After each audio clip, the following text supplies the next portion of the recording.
هاد العصير هو المساند الرسمي ديالي ديال هاد الصيف، تيجي منعش زوين بزاف واقتصادي. تنحتاجو فيه فقط جوج ديال البرتقالات مع حامضه وحده. تيجي احسن ملي تنشريو من على برا وكتكونوا عارفين شنو تتشربوا نتوما ووليداتكم.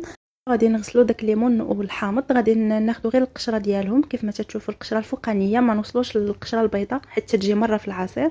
نقطعوهم هكذا تي طرونش وتنبداو نقيوهم مزيان من دوك العظومه حتى هما تيخليو العصير يجي مر بزاف. من بعد ما تنقيوهم مزيان تنديروهم في مولينكس، وغنضيفوا كيس من سكر الفاني باش نكهو، راس معلقه صغيره ديال السنيده الحامضه. انها غير هاد الكميه اللي قلت لكم، ما تكثروش منها نهائيا، مع سكر سنيده. انا هنا درت كاس في اطرو ديال الماء اللي تيكون بارد مزيان. وبالنسبه للقياس ديال السكر فانتم كديروا القياس اللي تيناسبكم. طحنت كلشي مزيان وغادي نصفيه بهذه الطريقه.